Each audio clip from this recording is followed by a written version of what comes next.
So, I am Julhari B. Abo, and this is the continuation of Chapter 20 in Hong Kong 1891-1892. So, despite the pressures of his medical practice and his Borneo colonization project, Rizal continued his writings. He attempted to finish his third novel in Tagalog but gave up due to his poor command of literary Tagalog. He wrote Ang Mga Karapatan ng Tao, a translation of the rights of man, and a La Nación Española, an appeal to Spain to right the wrongs done to Calamba tenants. He also wrote Sa Mga Kababayan, explaining the Calamba agrarian situation. Rizal contributed articles to the British daily newspaper, the Hong Kong Telegraph, which was banned by Spanish censors. In 1892, he wrote Una Visita a la Victoria Gaol, comparing the cruel Spanish prison system with the modern, more humane British prison system. So, dito, no, kahit na yung pressure ng pagiging doktor is nandun sa kanya, tsaka nung Borneo colonization project niya is pinagpapatuloy pa rin ni Rizal yung pagsusulat niya, no? Nag-attempt pa siyang isulat yung pangatlo niyang nobela, no, which is yung na naka-translate as Tagalog, pero yun nga hindi niya naituloy. So also nakasulat rin siya ng kanyang tula na Karapatan ng Tao, a translation of the rights of men, no, a la Nación Española, yung an appeal to Spain to the right wrongs done to Calamba tenants, no. Dito nakasulat yung maling ginawa ng Espanya sa mga naninirahan doon sa Calamba. So also nabanggit din dito na nagsulat rin siya ng tula patungkol sa agrarian situation, no, sa Calamba, and also nag-contribute din siya sa British newspaper, no, the Hong Kong Telegraph, which was banned by the Spanish censors. So also nagsulat rin siya yung 1892, no, nung yung title, Una Visita la Victoria Gaol, no. Kumbaga dito sa tula na ito or sa akla na ito is kino-compare dito yung difference between Spanish and British prison system, no, kung gaano karahas yung Spanish prison system compared sa modern and more humane British prison system. So next is Rizal wrote articles in French and Spanish to explain his proposed colonization of Borneo by Filipinos. In 1892, he published the La Mano Roja, a piece criticizing intentional fires in Manila. His most significant work was the Constitution and Bylaws of the Liga Filipina, which was printed in Hong Kong in 1892. The printed copies were falsely claimed to be done by the Association of Patriotic Filipinos for Civic Purposes, initially conceived by Jose Marie Basa, but Rizal wrote its constitution and established it. Rizal sent copies of the printed Liga Constitution to his friend Domingo Franco in Manila. So, yun nga, no, si Rizal nagsulat rin siya ng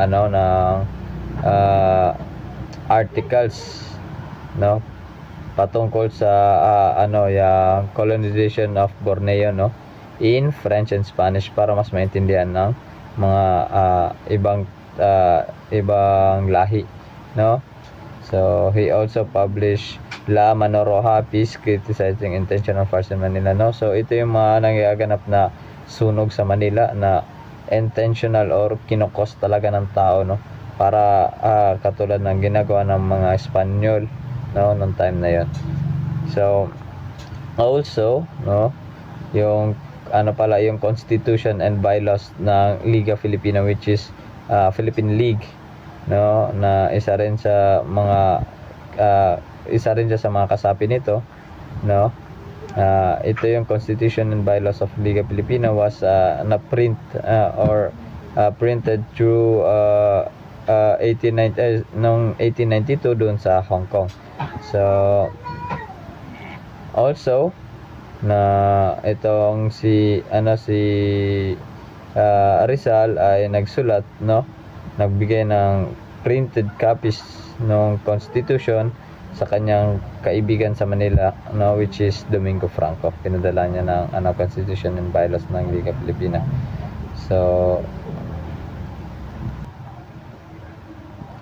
in May 1892, Rizal decided to return to Manila to discuss his Borneo colonization project, establish the Liga Filipina in Manila, and prove that Eduardo de Lete was wrong in attacking him in Madrid.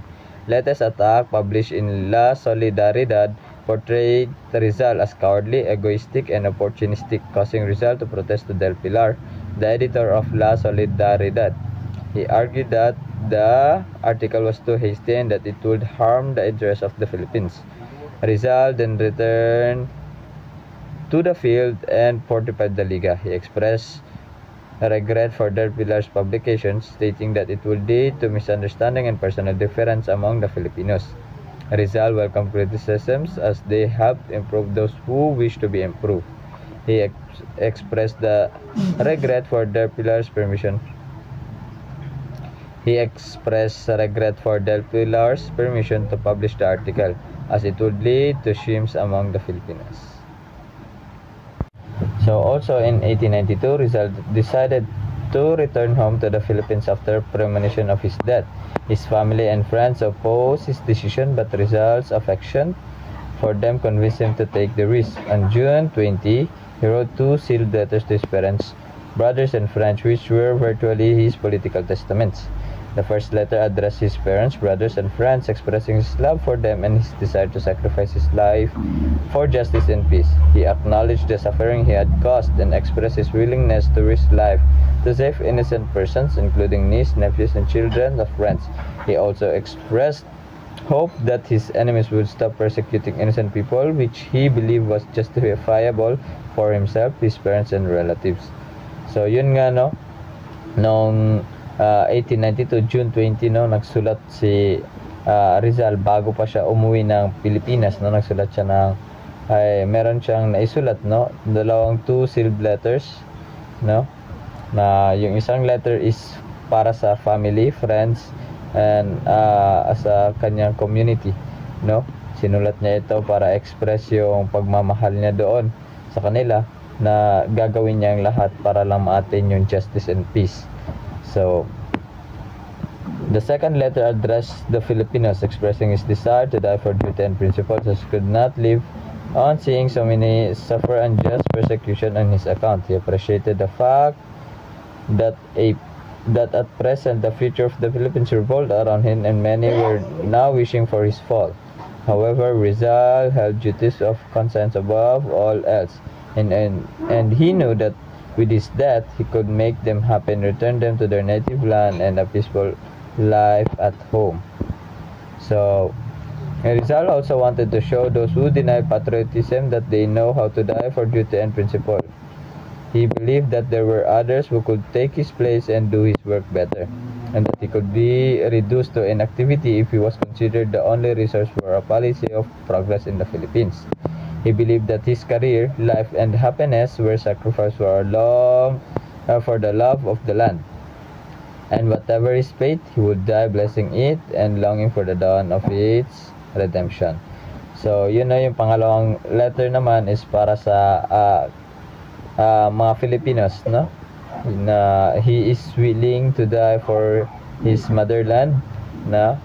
So, also it stated that marami na daw ang gumugustong mawala siya or matumba siya. Pero yun nga, no, nangingibabaw sa kanya yung justice and sacrifices. And also, yun nga, ang tingin niya sa sarili niya is parang key lamang, no? Hindi siya yung main reason, but he is only a key.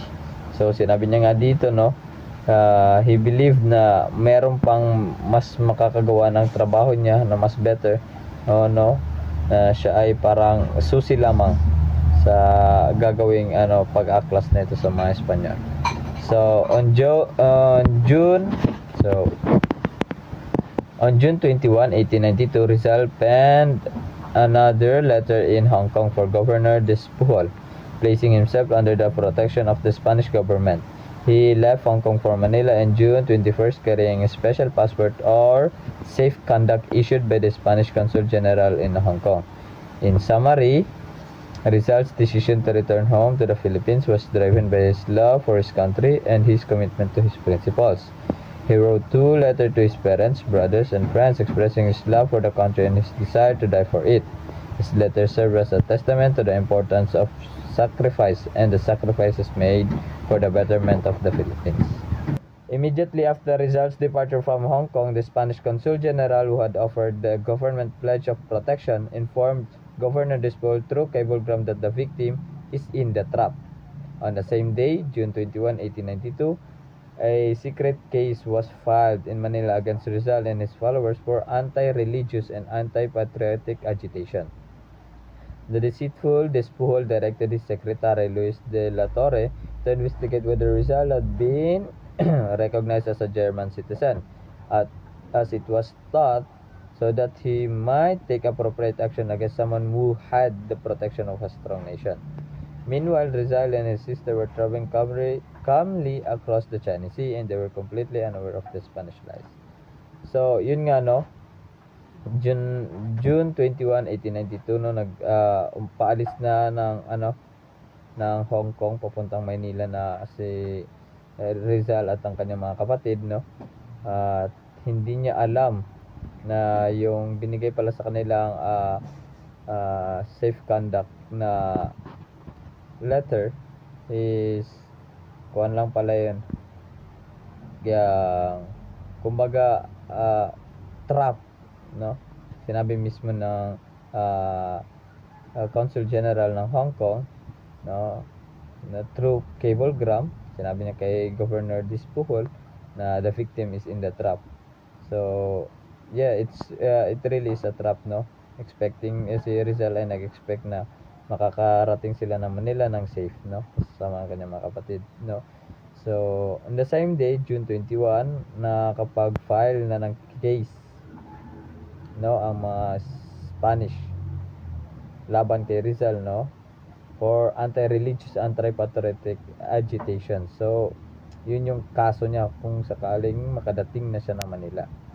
So yun nga si Despujol yung inutusan niya rin ang kanyang sekretary na imbestigahan si Rizal kung siya ba ay nare-recognize na ng batas as a German citizen no, kasi matagal rin siyang nanatili doon no. So natatakot silang mag-take action kung sakali mang German citizen na si considered as German citizen na si Rizal, kasi nga ang Germany is malakas na bansa. So yun nga no, lahat ng yun ay nangyari nang walang kaalam-alam si Rizal at ang kanyang mga kapatid na nagbibiyahe patungo ng Manila.